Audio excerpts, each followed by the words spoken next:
Sa mundo ng football, wagi ang Philippine Men's National Football Team kontra Timor-Leste sa AFC Asian Cup qualifiers. Bumawi ang Nationals sa ikalawang half ng laro upang makuha ang 3-1 victory at manatiling nasa itaas ng Group A standings. Narito si Matchpoint Mili Borja.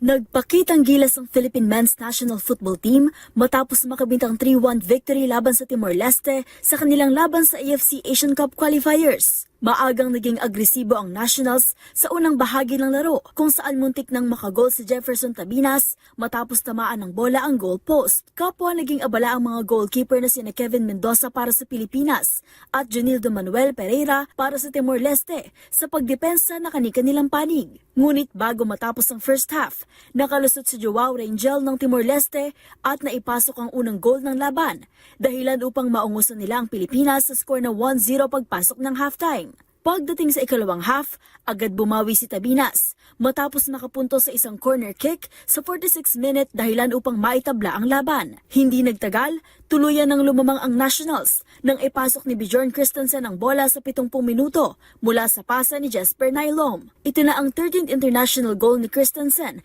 at ikawalong goal niya sa 4 na laro sa qualifiers. Sa karagdagang oras, sinalyohan ni Harvey Gayoso ang panalo matapos samantalahin ang isang mintis na depensa ng Timor-Leste para sa final score na 3-1. Sinubukan pang bumawi ng Timor-Leste, ngunit nanatiling matatag ang depensa ng Philippine team hanggang sa huling pito. Sa panalong ito, nananatiling nasa tuktok ng Group A ang Pilipinas na may 10 points, kapantay ng Tajikistan, ngunit lamang sa goal difference. Sunod na makakaharap ng Nationals ang Maldives sa November 18. Para sa MBC TV Network News, ito si Mili Borja ng DZRH TV, una sa Pilipinas, una sa Pilipino.